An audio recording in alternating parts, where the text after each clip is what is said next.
Welcome to the Hope, Health, and Healing podcast. I am Michelle Hannah Fields, and I am your host for episode 19, where I am joined by my friend Kendra LeGrand from Proverbs 31 Ministries. Kendra shares her story of faith, how God has been faithful to her through looking for a job in a new town, walking through singleness throughout her 20s, how God has brought her and her husband through a miscarriage and then blessed them with their rainbow baby. Making friends in your adult years looks a little different as it did in your child and teen years. So she unpacks that for us. She also talks about her podcast, FriendCHIP with Kendra, and how that came to be, and just gives us hope and encouragement no matter what season of life we're in. So sit back with your favorite cup of coffee or beverage of your choice and let Kendra's story give you some hope and encouragement today. This is my friend Kendra. She is just a fabulous person, and I know that through this interview that you're going to love her as much as I do. And I always love to share how I know people. And so Kendra and my story started almost 4 years ago. Yes. Yeah. So it was the middle of COVID. It was shut down. And just, I personally was feeling very isolated. So at that time, I was single, I don't have kids, and live by myself. And so I didn't have interaction with people at all. And the only interaction I had was my mom would come once a week to my house. And at the beginning of it, she was like, no hugging. Like my mama wasn't even hugging me. And I didn't see anybody. So the only contact I had with people was if I went to the grocery store, like I would want to wave at people and speak to people, but it was like that was taboo. And so I really got into a dark place because of that. And I didn't let people know, because why would I, I kind of try to be strong like that. Yeah. But I did find myself in just a place of isolation, which is easy for me to do simply because of how I'm naturally wired. I'm very introverted, shy, and just that was natural for me just to go into that. Fast forward into July or June rather, and I saw that Proverbs 31 Ministries, which I absolutely adore everything about. And you were having She Speaks, and it was going to be virtual. And I just felt like, what else am I doing? I'm going to sign up for it, because at this time I had written a devotional book and had spoken at places. I felt the call into preaching and speaking. And I just thought this would be perfect for me just to get some more information. And I saw that you could have like a focus group. Y'all had focus groups. And so when I looked through the list, I was like, I don't know any of these people. And it was like I just landed on Kendra because I thought, hey, she looks friendly. I saw your picture and I was like, oh, I think I would like her. And so I picked your focus group, not knowing that what God had in store was going to be so beautiful. And so we, at that conference, we met like 5 or 6 times over Zoom. Yeah. Yeah. And we met after pretty much every session. There was a Zoom through that conference, and then we met once before that I didn't get to be on, and once after. And immediately I just felt a connection with you. And so that was the start of our friendship, and just really love that. I mean, it's funny how you can see somebody on Zoom and feel connected. And Yes. that's the way And I think felt. it's so sweet that the Lord, you didn't know anybody, as you were scrolling through the different groups, you didn't know anybody, but the Lord knew that we would connect really well and that we would need each other. And so I think that's just a really sweet part of our story and how we got connected. It truly was a God thing. And so I think that's really, really neat. Yeah, it really was. And then, a year and a half later, almost 2 years later, I had retired from my corporate job to pursue my own business. And so I had the flexibility to travel. And so I Yeah. was like, hey, Kendra, I'm coming to Charlotte. Can we have coffee? And so we did, and you took me to the Proverbs 31 building and walked me around, and that was just super, Mhm. just such a special afternoon for me. So Especially meeting, I mean, thinking through where like our story started in the yeah, middle of COVID, where there was a lot of hard things about COVID, but then there was also some really good things about COVID. Knowing that it started with isolation and then we got to meet in person, I think is just a really cool way the Lord threaded, you know, yeah, what happened during COVID and what can come out of COVID too. So yeah. good things can happen. Yeah. And it reminds me of the verse Genesis 50 and 20, where Joseph is talking to his brothers and he says, Yes, what you meant for evil, God turned for good. right. And so, even through that period of what was a lot of darkness in a lot A of lot of people's, loss. God turns that into something good. So, yeah, so good. Love it. Tell us a little bit about Kendra, who you are, and just kind of share maybe how you came to faith. Yeah. Okay.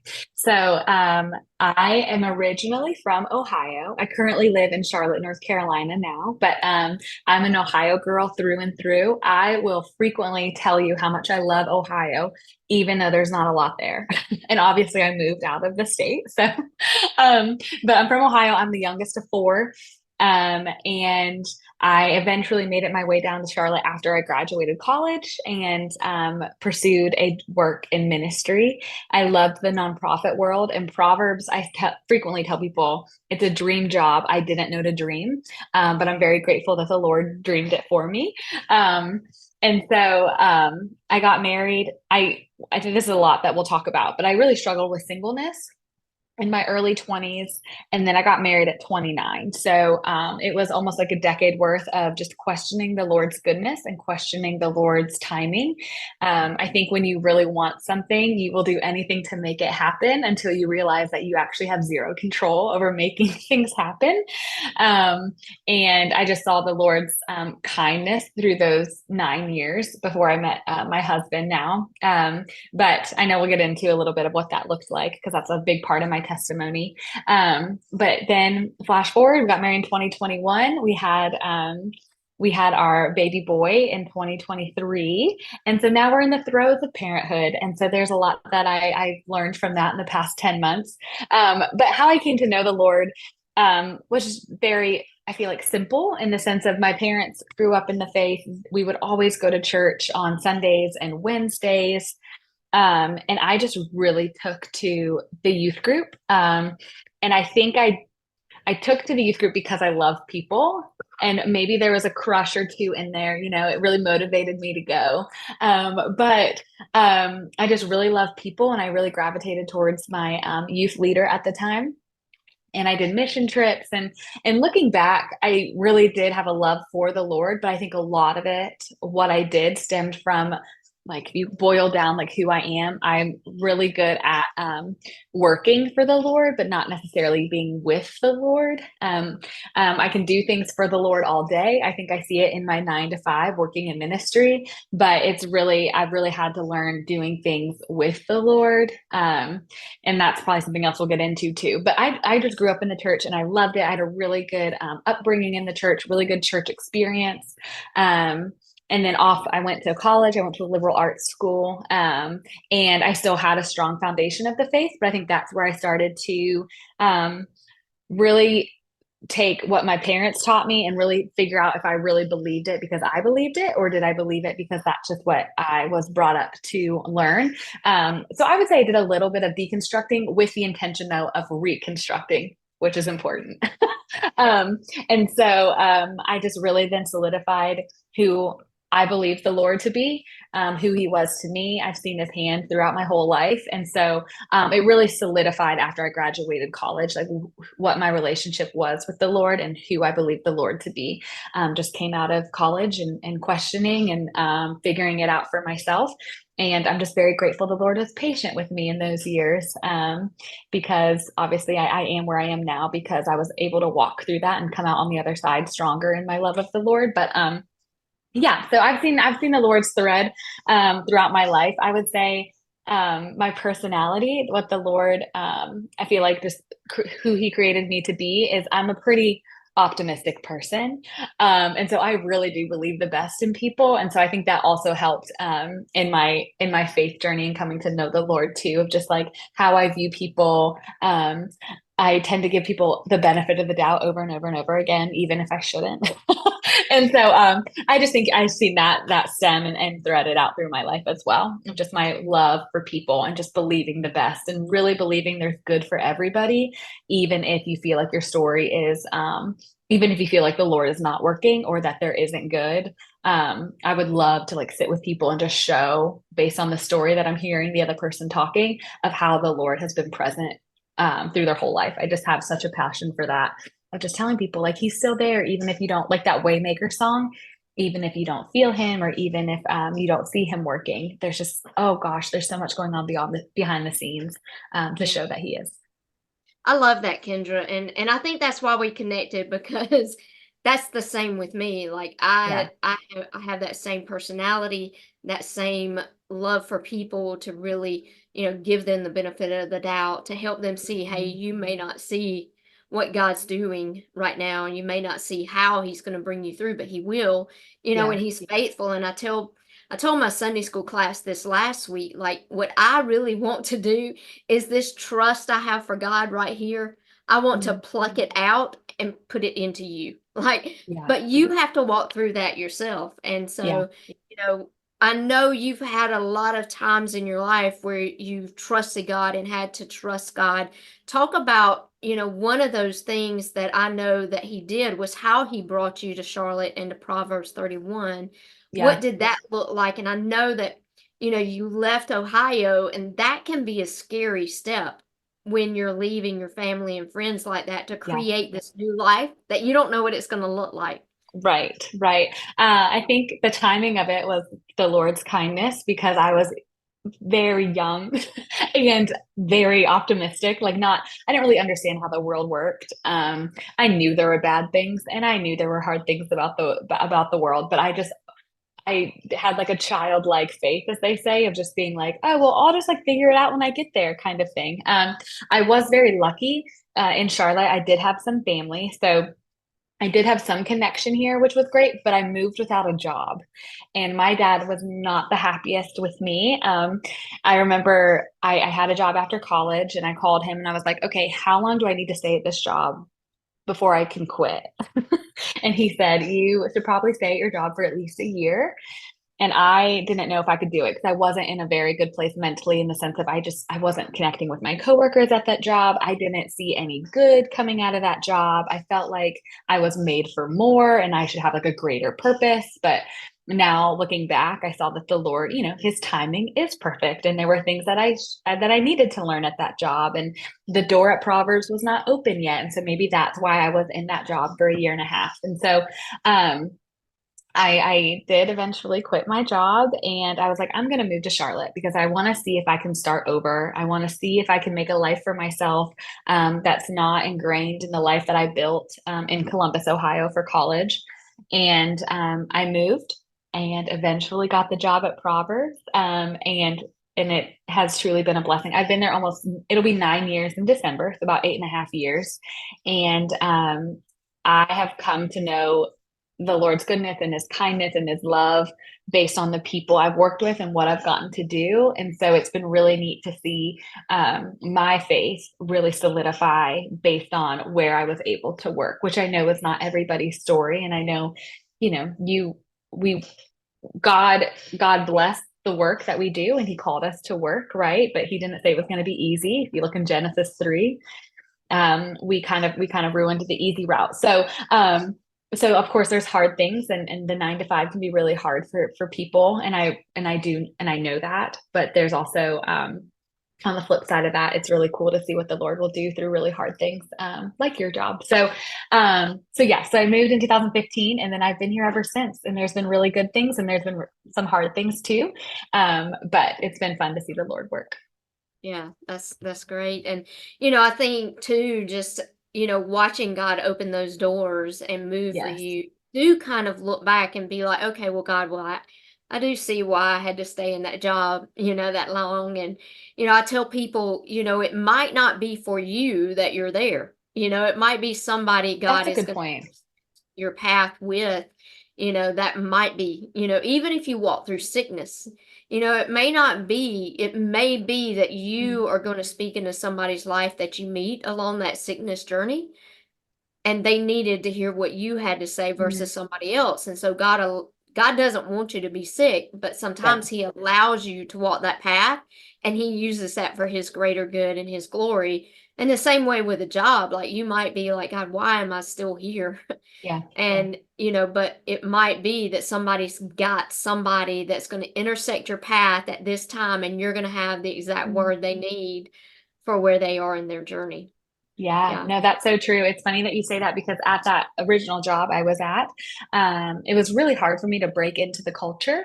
It was always really easy for me to make friends. And I think it's because, when you go to college or maybe you start a job and you have like a cohort or you have people that are in the like they're in the same realm as you are. And so like everyone's looking for a friend in college when you're freshmen, right? And so you'll just like gravitate towards those people who have similar commonalities as you. And so then when I got a job out of college, all those people had worked at that place for years and they already knew each other. They had a strong bond with each other. And so it was really hard for me to break in. And that was the first time I realized how hard it is to make friends as an adult.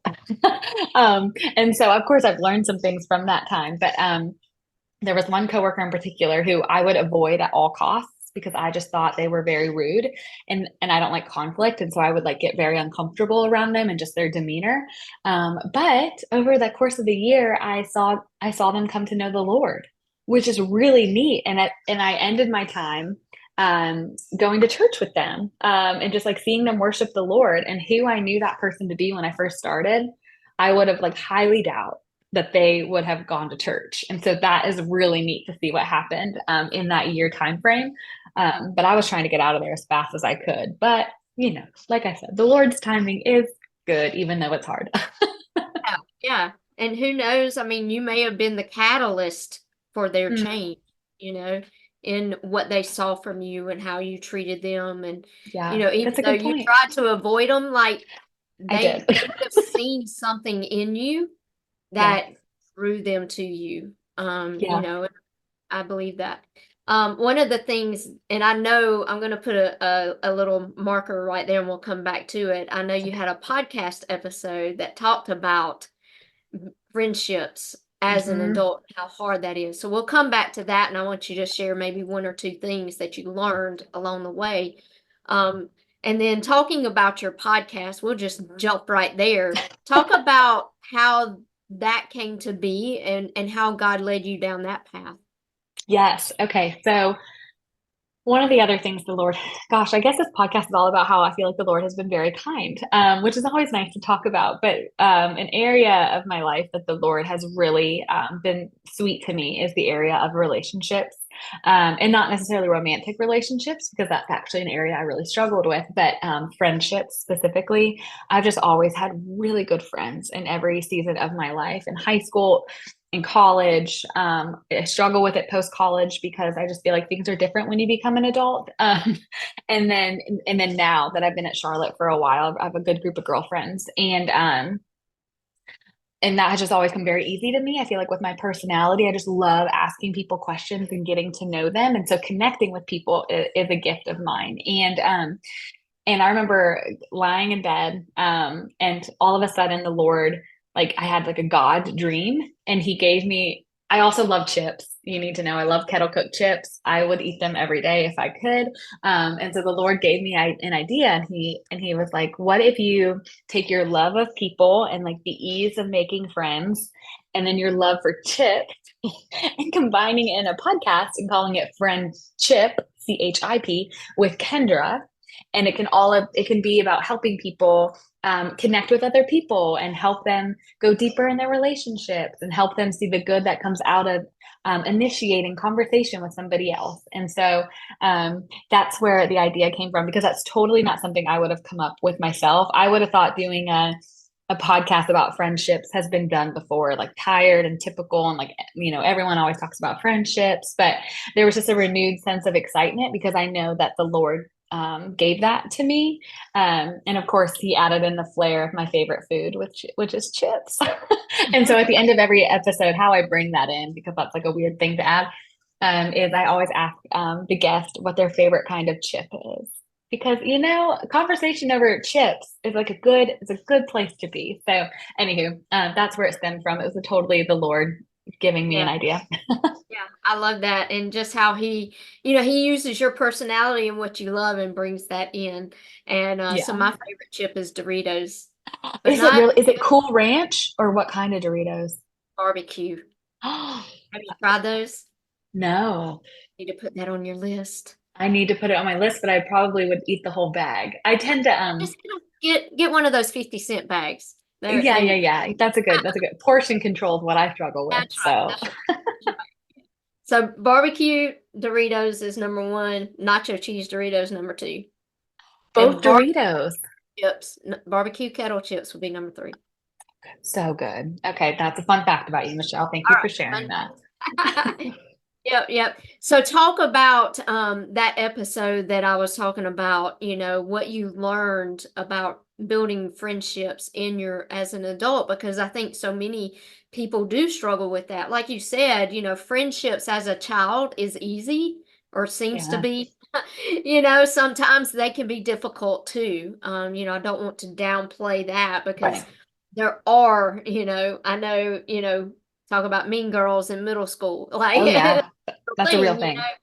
but I think those friendships you form, and I have some of those lifelong friendships. Like we may not see each other every day, Hmm. but that love and that bond is still there. And I tell you, if I needed those people, I could call and say, "Hey, I need you," and they would drop what they were doing and come. Right. And so those lifelong friends, and I have those as an adult too. But when you're entering in that adult phase, you Yeah. do have other challenges. So share like maybe a couple of things you learned in that season. Yes. Okay. I was looking for something I wrote about it, but I remember specifically the thing I've learned through making friends as an adult is it's so important for you to get over, um, or for us to get over the idea of rejection, which is hard to do. And so I think rejection can be like a core thing that the Lord is working on all of us, because it's hard to be told no, or to put yourself out there and then it not be received well. But it's so important to initiate conversation first, because I really do believe everyone is out there waiting for somebody else to make the first move, whether that be in friendships, whether that be in dating, whether that be at a networking event, where you walk into a room and of course you have name tags and you're just told to go network with people. Even for an extrovert like myself, I get so anxious. And so I have to build up in my mind to be like, okay, just start talking to somebody and see where the conversation goes. And so something I've learned as an adult is initiating.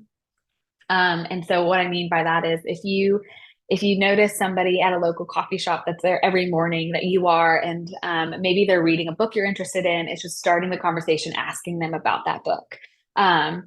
Because I would say 95% of people will engage in the conversation with you. Of course, there's some times where maybe they wouldn't, and that's okay. That'll just direct you to the next person maybe you're supposed to say hello to. But I think everyone loves when somebody else goes first.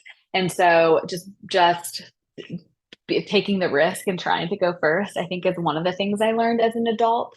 Also, just keeping your ears open, because people will tell you things without actually telling you things. And so what I mean by that is I just noticed a few years ago, the whole idea, this is before COVID, but the whole idea of people were lonely and people wanted community. And so I just heard the thread of people talking or posting on Instagram, or in a meeting, somebody would say something like, I just really miss my friends from home. Like that, now that I moved here, it's really hard to get connected. And I just took all of those little threads, and I was like, okay, well, maybe I'll just start a small group. And so I just heard what everyone was saying, and then just truly blasted out an email, I think to 30 women that I knew were struggling to find community. I sent them an email in December 2019, and I was like, "Would you guys like to be in a group together?" And we're still meeting to this day. Of course, like people have left or maybe didn't even join initially, but there's still a core group of us that meet all these years later, all because I was like, okay, I think I need to do something. And so sometimes the Lord will show you a problem that He has wired you to fix or help with.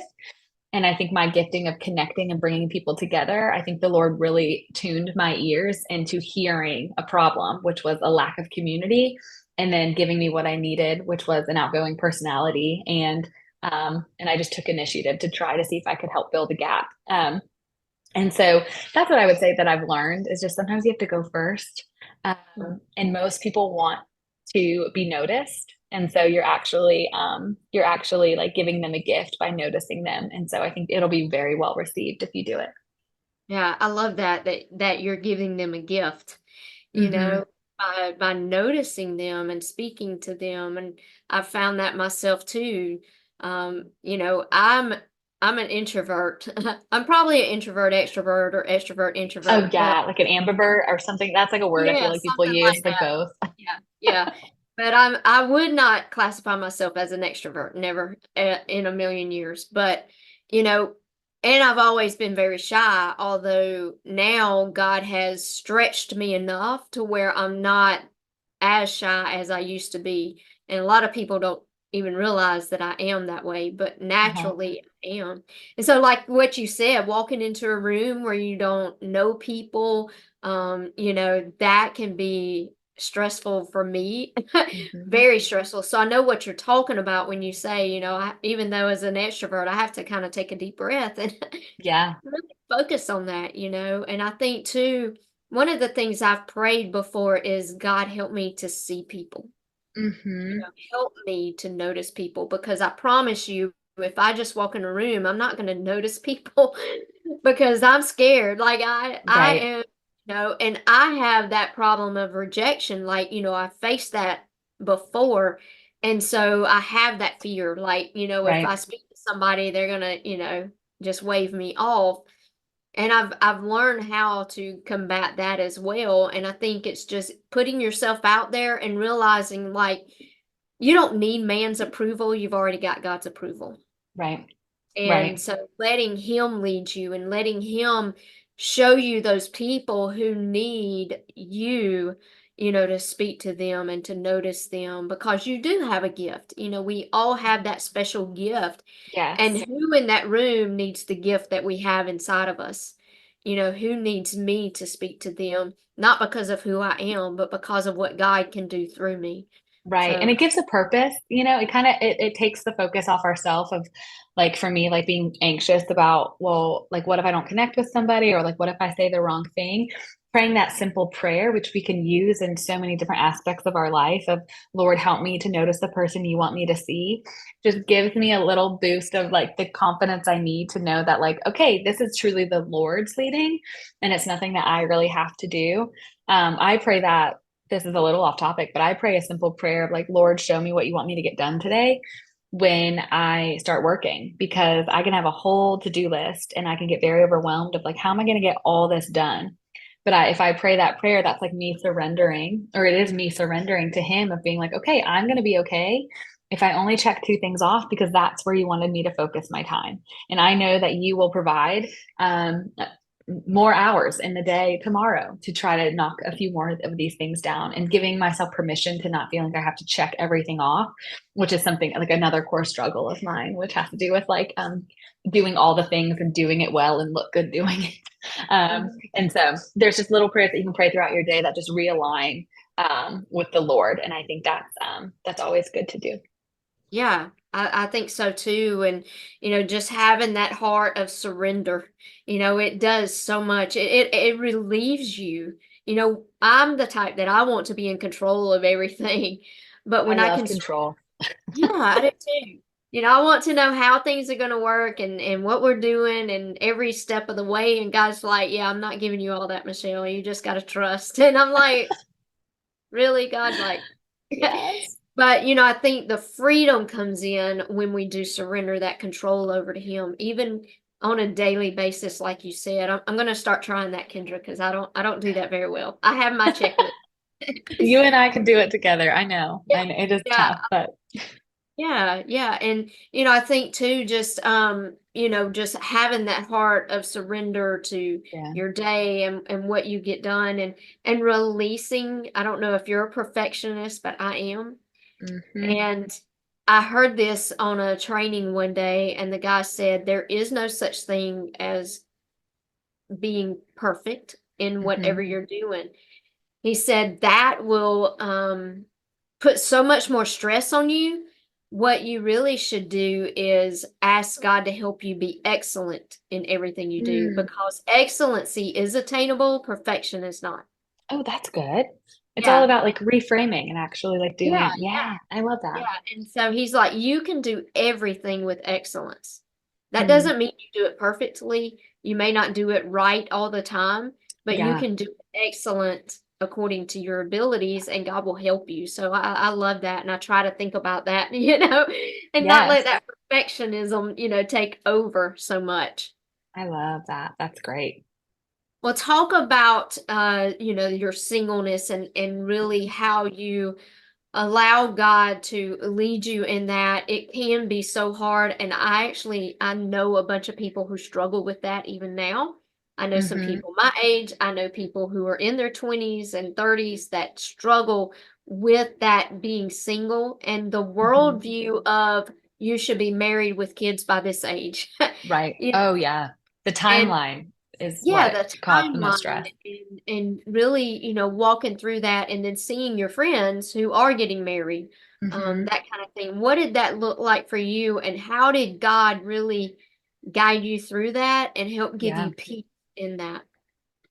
Yes. Okay. So let's just chat about the timeline. I was somebody who I thought, and I like for things to make sense in my mind, which I think a lot of us do. And so to me, what made sense was I would graduate high school, I would go to college, I would meet a guy at college, we would get married soon after graduation, and then I would start having kids. I would be a stay-at-home mom. And that is what I thought would make sense. That made that like brought me peace in my mind. That it was just like the natural progression of life. But as we know, our timeline doesn't fit the Lord's timeline, and everything kind of can align very differently. So, um, I the biggest turning point for me was in 2016. I had just moved to Charlotte. I was really excited to move to Charlotte because I thought that would give me a new pool to date and see if I could find my future husband. And so when the Lord, I felt like the Lord said, and I used to get really tripped up when people said, like, the Lord said to me, because I was like, oh, the Lord has never said anything because I've never heard his audible voice. And so when I say that, like to me, how the Lord speaks to me is like just through like a sense of like, oh, I'm getting a sense that I'm supposed to do this or stop doing this. And so I felt like the Lord was telling me in my spirit to take a year off dating. And so 2016, I think I was 24 or yeah, 24. And I thought that was a joke. I was like, what do you, I moved to a new city. I don't want to stop dating. Like, what do you mean I need to like just not date for a year? And so I did. I got off dating apps. I like, if anybody approached me and asked me on a date, I would say no. But come to find out after a year of being single, literally no one asked me on a date. And so it was very humbling that I thought like these people would ask me on a date, but that never actually happened when I took the year off of dating. So I have Well, a they whole, were all crazy guys for not asking you out. yeah, they're just so crazy. So I have this whole app like note on my phone, and it's titled singleness, and it says a year of singleness lessons, and I have like 23 things that the Lord taught me in this year. But one of the biggest things was there's scripture that says and I wish I had it, but ultimately says something like no good thing does the Lord withhold from you, or like all good and perfect gifts are from the Lord. And so I started like thinking through the lens of singleness, because I was like, what happened to where I thought singleness was a bad thing that I'm trying to fix, that I'm trying to get out of, that I'm trying to rush through? Like where did I like change and like reframe like what singleness was? Because the Lord never said singleness is a bad thing. yes, it can feel bad when all your friends are getting married and you can feel like something's wrong with you, that you can't attain what the world has said is like the next natural step in life. But every good and perfect gift is from the Lord. And so singleness, although I did not like when people told me this when I was single, is a gift from the Lord. And so just reframing like, okay, when did I see that singleness became a bad thing in my life? And what if actually it's like teaching me some really good and healthy things about myself that's only going to help further his kingdom as I continue to live my life. So I think the Lord really had to work out of me that I viewed singleness as not necessarily bad, but um, as something I needed to rush through to get to the next thing. When ultimately it was something that the Lord wanted to like move with me in and find out some things about myself. And so like there's like so much that I learned from taking a year off dating. I learned that I was idolizing my future husband. I didn't know who he was at the time, but I was idolizing who I thought my husband was going to be. And so, I mean, in scripture, it says that you should not have any idols before me. And I didn't realize that the idea of marriage and the idea of whoever my husband would be had completely taken over where the Lord should sit in my life. And so everything I did operated out of like finding who that person was. Like my life can begin once I get married. Like all of those things had to be stripped down. And so that's what the Lord did in that year. And I think another thing to note, it wasn't like December 31st came in 2016 and I like saw my future husband, right? Like I did not meet my current husband, Will, until 2019. So there were still 3 more years of me trying to grapple with um like this whole season of life I was in. And so it was just very interesting, but a lot of ups and a lot of downs, but I became more at peace with who the Lord, where the Lord had me than I ever had before. Um, and then learning how to celebrate others when they get what you want. I think that was a big thing. You would get a wedding invite in the mail, and the bad part of me would be like, why her and not me? And so that was something I really had to work out, like that bitterness and that jealousy that came out when I would see like even a post on Instagram of an engagement. I'd be like, oh, good for you. Like glad it worked out. Um, and so there was just a lot that the Lord had to work out in that season for me. And it even stemmed again on a different lens of children. My husband and I walked through a miscarriage 2 years ago now. And so when I saw that other people like announce their pregnancy, like that was then like another reminder of like, oh, how I'm reacting to that is something that I need to take to the Lord, because obviously I'm not exactly excited for them or like showing like pure love towards them when my mind is in a very bad place with it. So I just think that can come up over and over again, but it's really letting the Lord guide that I think good can come of it. But it's tough, especially if you want to be somewhere else than where the Lord has you. Yeah, for sure. And I think all of those are such great points, and just really trusting God's timing, and his ways. And, even what you were saying about, the miscarriage and all of that, that those emotions, they're very real and they're very natural. And Yes. so many people can relate to that. And, Hmm. I think all of us, when we see somebody who has what we're desperately seeking after, Yeah. those feelings can rise up. And, the enemy wants you to dwell on what you don't have, Yes. regardless of what it is, instead of dwelling on what you do have and what God Hmm. has in store for you that maybe you haven't seen yet. And, I'm so grateful that the Lord in those moments, he comes to us personally He and does. he says, but I love you and I have Hmm. something good for you, and I think we do have to live always in surrender of those things. And, I think those feelings are going to come. It's like, what do we do with those feelings when they come? And Right, so right. that over to the Lord. Mhm. I just read the book Untangle Your Emotions by Jenny Allen, and I think the subtitle is Naming What You Feel and Knowing What to Do About It. And the whole idea of like every emotion is God given, whether you view it as a good emotion or a bad emotion, like anger or frustration, can be classified as like not Christian, like don't express it, don't show it, like stuff it, deal with it like alone. But all emotions are like indicators of something else going on. Lisa TerKeurst, who's an author, says like emotions are indicators, not dictators.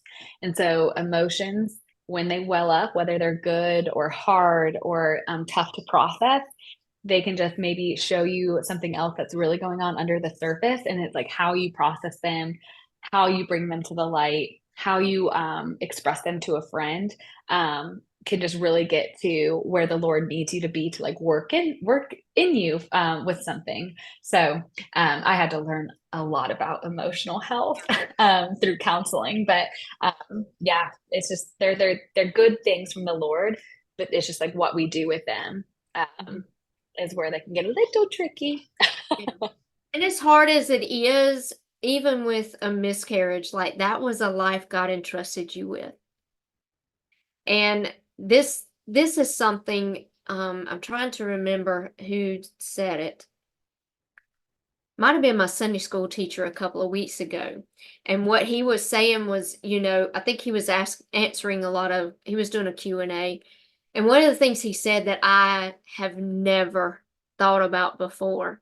A lot of times when we walk through those things, we're like, well, God, I know what it was. He said that people would ask him, why did God take so and so when they were so young? So you can even apply that to a miscarriage. And he said, I get so bent out of shape when people say God needed another angel. He said, Oh God's yeah. plan, in God's perfect plan, it's your lifespan is 70 years at least. That's a Mm, minimum. That's God's plan. He said, but John 10:10 says the thief comes to kill, steal, and to destroy. yeah. It's God's plan that that life would see all of their days. But the thief comes in and steals that. Mm-hmm. And so and this is what he was saying with a miscarriage, that's a life the enemy stole. Mm, And so I thought about that. And even with babies, a lot of times, like the sickness doesn't come from God, the mm-hmm. miscarriage didn't come with God. But what the enemy meant to destroy you and God will turn for good because now you can say, I've worked through miscarriage. This Mm-hmm. is how I felt. Like there's other women out there who feel exactly the way you do when they saw you with Liam. Yeah. Yeah. And now hearing you say that, that gives them comfort that, wow, Kendra, I know what kind of Christian she is, and she struggled with this too, and she's okay, and I'm Mm-hmm. going to be okay too. And so, what the enemy, he came and he stole that to try to destroy you, to try to kill your testimony. Mm-hmm. But God's like, no, like you might mean it for this, but that was a gift I gave her and Will. And I'm going to heal her heart and help her that even though from now on there still may be a sting, but God takes the sting of death away. And Yeah. so realizing like there's so much good that God will bring out of you walking through that and helping other people. And as you do that, it heals you too. Yeah. And it brings hope to people. Yeah. I think hard things. Um, those are like some of the most intimate times you can have with the Lord, right? Because I feel like I ask the most honest questions. This is just for me. Like, I don't want to like put this on anybody else, but I ask the most honest questions when I'm walking through something hard, and those Yeah. can be questions of why me, why her, why this, why do good things happen to bad people, like all the questions, but I don't allow myself to ask those hard questions if my life is good, because I don't like why spend time on them if I'm like enjoying like where I am and what I'm doing. And so I think the Lord, there's like good things that can come out of really hard things, but um yeah, just the most intimate times with the Lord have been when I don't have the answers. I can't give the Christian answer. I don't know where to turn in the Bible that would give me comfort, but I know I can ask the questions, and just like sit with it. And I might not get the pretty answer with with a bow on top, and that's going to make the most sense. But I know that the Lord is going to at least comfort me, and I'll be able to tell about the God who is comfort, right? And the God who who provides. He provided people to come around Will and I at that time and provide food. And he strengthened Will and I's marriage through it. So there's like good that happened, but it's still, I mean, there are still times where I'm like, gosh, like I wonder why that happened, or why would we need to like walk through that? But yeah, I think the Lord for me, that's when I get the most honest with the Lord, is when I'm walking through something really, really hard, because I don't tend to ask the hard questions when things are good. So, um, yeah, it's interesting to see how the Lord works. It's like very upside down kingdom. I mean, that might be very like Christian talk, but meaning, the what is the verse? It's like, blessed are those who mourn, for they will see the kingdom of heaven, or like bless those who are like, there's all these like beatitudes, and it's like always like the opposite of what they get. Blessed are the poor in spirit, for they will be comforted. And so it's like very upside down kingdom-esque. Like when I'm in my actual pit at my worst is when I can really see like the Lord working, and feel his comfort at the most. And so it's just very interesting when those times come, kind of what the Lord does to work through it. Yeah, well, and I think it's because like that's the time we need him the most to show up. Like we need Hmm. him to show up in those moments. And I think he always welcomes our questions. It's the heart Hmm. in which we question. And so Hmm. posturing that, coming to him, not haughty and not, you know, God, I can't believe you, but God, like, why? I'm struggling here. I want to trust you, but I'm struggling. And so Yeah. it's just like doubting Thomas. Thomas was unsure. Like he's like, well, I'm going to believe if I can see your scars and, Right. touch you. But and God was gracious in that moment. He allowed Thomas to Right. see that. And sometimes he doesn't allow us to see the answer or Mm. have the answer in our hands, but yet he comforts us. He gives us peace. He gives us strength to walk through Right. those times. And to me, that's just as good as the answer. Mm. There are times I would rather have that than have the answer because I may not like the answer, but I do like the peace and comfort every time. Yeah. Yeah. That's true. That's true. And I think too, Psalm 34 and 18, it says the Lord is near to the brokenhearted. Hmm. And so when you walk through those moments, God does show up because he knows that in that moment we need him to show up and we need to feel his presence and his peace in a powerful Yeah. way. So I love that. Um, Talk about, how you see God moving now. Hmm. What's on the horizon for you and what is something that you're like, I never saw myself at this point, but I see God moving here. Yes, it's interesting that you say that. So I've been going to counseling since I've been 24, just because I heard it was good to do. Nothing I felt like was like extremely broken, or like I hadn't gone through a recent breakup. I just heard from some wise people that um, with the giftings of the wisdom from people who practice counseling or therapy, there's good things that can come from it. So um, I just went back to my counselor like 3 weeks ago. So she's been seeing me since I've been 24. I'm now 32. And she says it's so interesting to hear you talk now versus who you were at 24. Like the things I really cared about at 24 are no longer the things I care about at 32. And just like she would say like the growth that she's seen in me, or like my priorities have really like formed in a different way. And so it's interesting to see the Lord right now is working through me releasing some things of who I was at 24. So I'm the kind of, my personality is like, okay, I need to bring all good things into who I currently am. And I need to operate at the exact same way of who I was at 24, at who I am at 32. And I just can't do that anymore. I mean, at 24, I had more time on my hands. I was in a less demanding role at my job. Um, I could go out till the wee hours of the night and not be very tired. I can't do that anymore. I'm much more tired than I used to be. And so she helped me realize that it's okay to release the good things of who I was at 24 to really step into who the Lord wants me to be at 32. And so it's just interesting now of like walking, kind of just taking time with the Lord and seeing through like, okay, who do you want me to be at 32 now that I have a title and a role as a mom and a wife? And so I'm just in this really, I would say, quiet season with the Lord of just figuring out who he wants me to be in this season of my life. It's not flashy, it's not showy. I don't really post about it on social media because I don't really have much to say about it right now.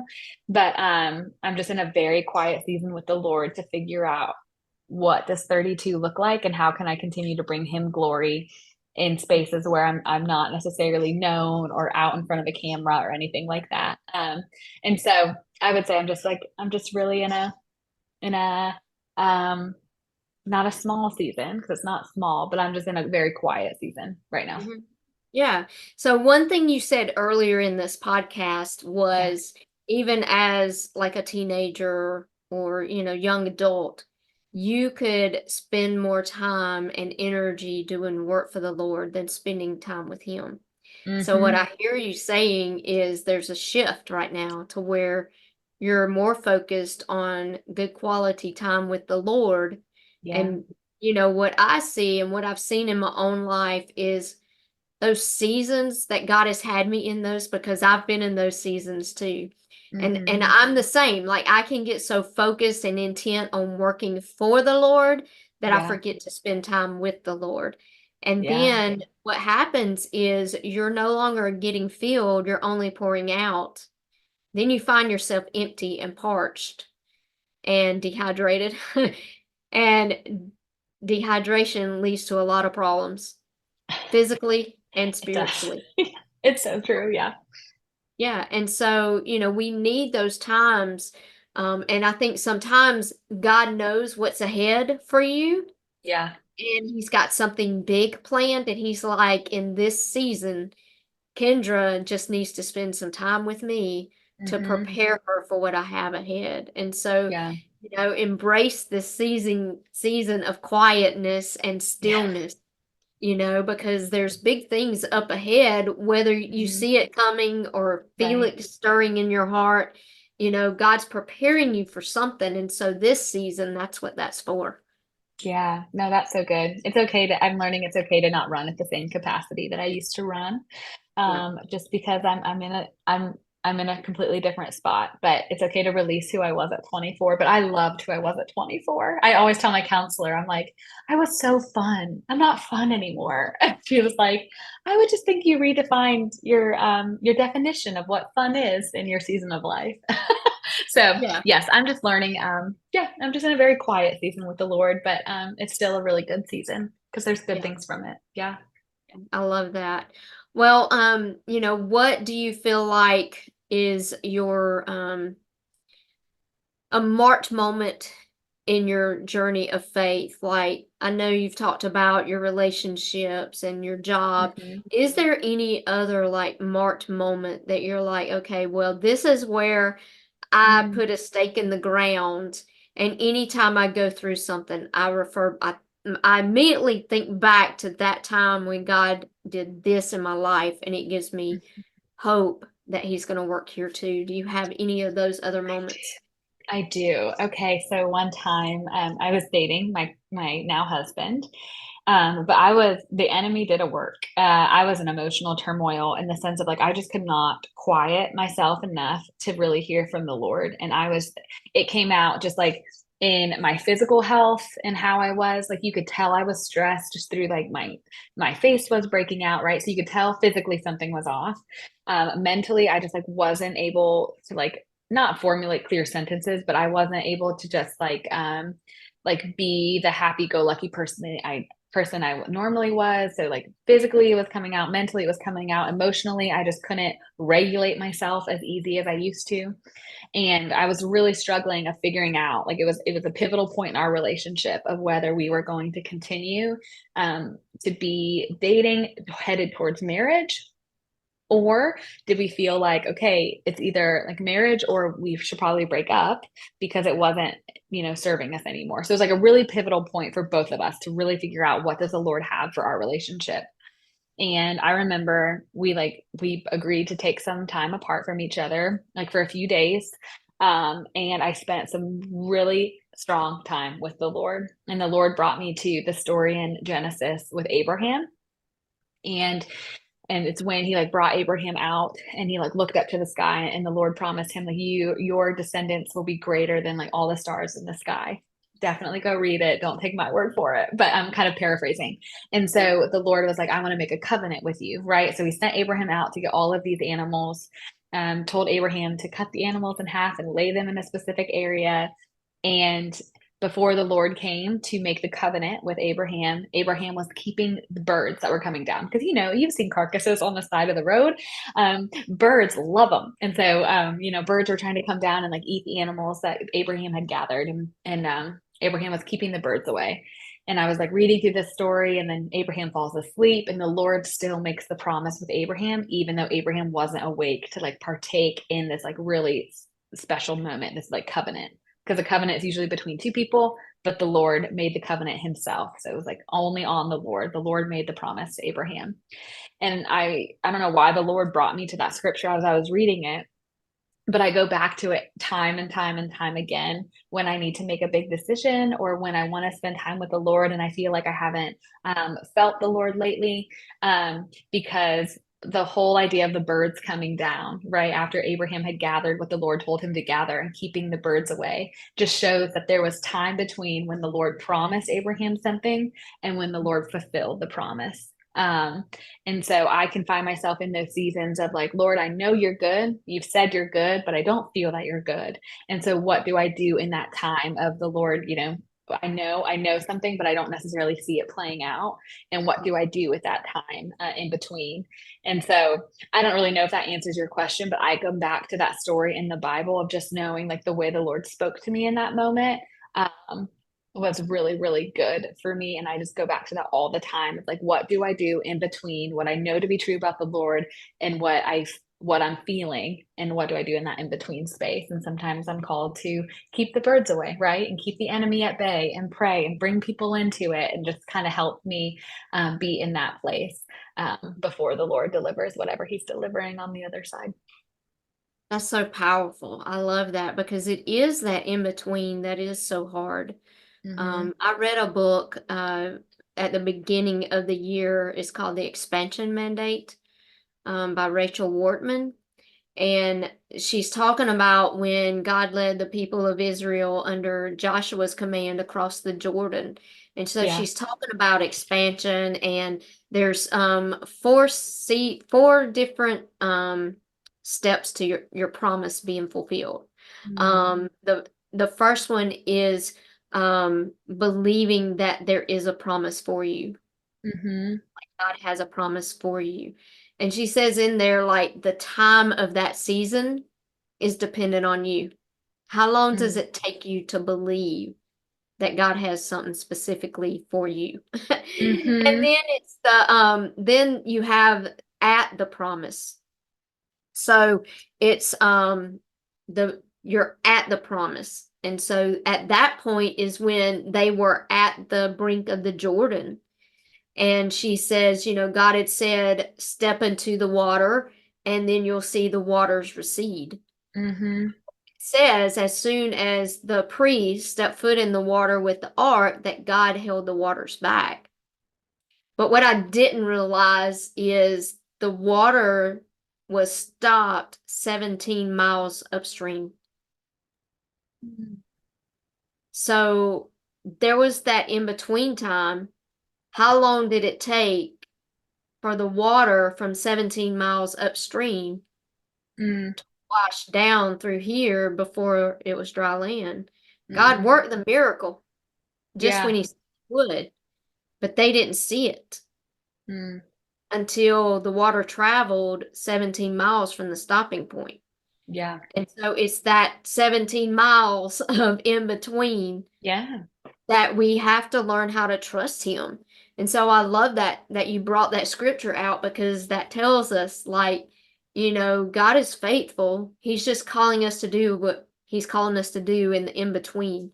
And we have to just trust that in his timing, in that 17 miles of in between, we're going to see the miracle. It's already Mm. taken place. We just have to trust and believe. Right. It's there. But sometimes there's work to be done in the in-between. And I just looked up, it's Genesis 12 if you want to read the whole story. I like could not pinpoint it, but Genesis 12, the whole chapter is what I was Awesome. referencing. Yeah, Yeah. that's so good. There's I have a story. I'm not going to share it, but Genesis at the very end of Genesis and 11 and Genesis Uh-huh. 20 is a pivotal moment for me. That's one of my Look at mark. that. Yeah, The Lord speaks in repetition. So I think there's something in there. there is. There is. Well, that's awesome. Well, I appreciate you taking the time Hmm. and sharing your heart with us. Is there anything else that's on your heart today? Gosh, I feel like there's always a lot of things on my heart, but I think the thing that I've seen to be true over and over again is just having good people in your corner is just really good for your soul. And so if you are out there and you're lonely or you're experiencing isolation, it's hard to tell people what you're going through, but the Lord calls us to community. And so I would urge anybody who's in that place to just reach out to somebody. Yeah, because people are so important. And I know people are the Lord's greatest creation, and He created us for community. So that's just what I would say. It's near and dear to my heart. I love that. And he did. Community is a vital part Yeah. of what we do and who we are. We need it. Well, I have 3 questions I ask all of my guests. All Okay. right. So the first one, if you could only have one scripture for the rest of your life, what would it be? Okay. Is it Second Timothy 1:5? Is that it? You did not give me the spirit of fear, but of love, power, and a sound mind. One Oh, is that seven. right? 1:7. One. Okay, thank you for keeping me. Yeah. That's the one. Uh-huh. I love that one. That one's very special to me as well. Hmm. All right. Now, I do know part of this answer, just because I've been around you, but are you a coffee drinker or a tea drinker or neither? I'm a coffee drinker, but I respect tea. I respect tea. I have it at night sometimes, but I'm coffee true and true. And usually I drink it black or with an almond milk latte. All right, good deal.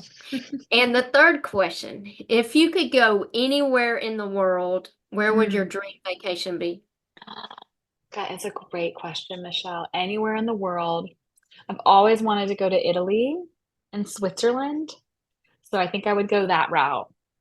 All right. What Yes. what intrigues you about those 2 places? Italy, wine and pasta. And then Switzerland, I would say my parents went when they were young marrieds, and they just talk and talk and talk about how beautiful it was. And so I just want to experience it for myself to see if it lives up to the hype. All right, sounds good. Well, I can't wait to see when you fulfill that dream and you Thank post you. pictures.